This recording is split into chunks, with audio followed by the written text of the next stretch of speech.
The idea that Carol Burnett truly hated him more than anyone sounds like classic Hollywood drama, but the real story is far more nuanced and far more interesting.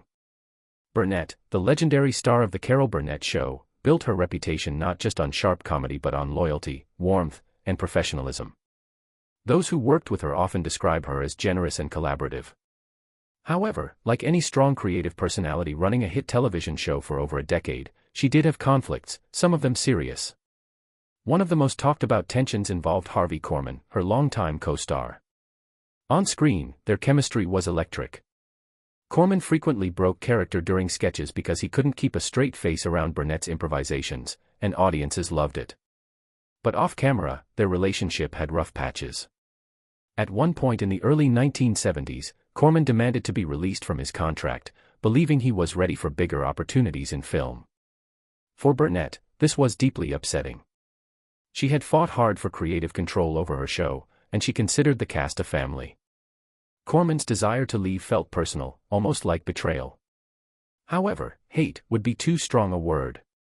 Burnett later admitted she was hurt and frustrated, but she also understood ambition. Eventually, Korman did leave for a time, only to discover that movie stardom wasn't as guaranteed as he'd hoped. He later returned, and their professional relationship resumed. Over the years, Burnett spoke warmly about him, especially after his passing in 2008. If there was anyone Burnett showed true public anger toward, it was not a co-star, but a tabloid. In 2009, she successfully sued the National Enquirer for defamation after it falsely claimed she had been publicly drunk at a restaurant. Burnett, who had grown up with an alcoholic parent and was extremely sensitive about that subject, refused to let the accusation stand. She won the case and donated much of the settlement to journalism scholarships. That episode revealed something important: Burnett fiercely protects her reputation and values truth. When she feels wronged, she doesn't respond with bitterness, she responds with action. There were also rumored tensions with guest hosts and executives over the years. Television in the 1960s and 70s was male-dominated, and Burnett had to fight for authority. She famously resisted pressure to soften her comedy or change her format.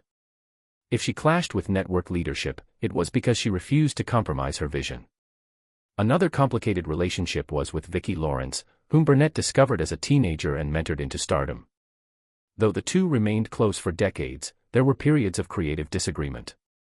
Yet even then, Burnett has consistently spoken of Lawrence with pride and affection. The truth is, Carol Burnett's public life doesn't contain a long list of enemies. In an industry known for feuds and explosive rivalries, she has largely avoided scandal. That doesn't mean she never felt anger or disappointment, only that she handled it privately and professionally. Burnett herself has spoken candidly in interviews and memoirs about the emotional toll of fame, especially balancing comedy with personal tragedy. She endured profound heartbreak in her private life, including the loss of her daughter Carrie Hamilton. Those experiences deepened her empathy and likely softened whatever grudges she may once have held. If fans search for a dramatic, "she truly hated him" story, they'll likely be disappointed. Burnett's conflicts were rooted in creative differences, business disputes, or temporary hurt feelings, not lifelong vendettas. In fact, many of the people she supposedly clashed with later described her as one of the most gracious stars they'd ever worked with. She demanded excellence, yes. She could be firm, absolutely. But hatred? That doesn't align with her long-documented character. Hollywood often exaggerates tension to make a better headline. A contract dispute becomes a feud. A disagreement becomes bad blood. But decades later, the enduring image of Carol Burnett isn't one of resentment, it's of resilience, generosity, and laughter. At 90+ years old, she remains one of television's most respected figures. She has received the Presidential Medal of Freedom and the Kennedy Center honors. Her legacy isn't defined by enemies, it's defined by groundbreaking comedy and the way she uplifted those around her. So if there was someone she hated more than anyone, history hasn't preserved that name, because in truth, there probably wasn't one.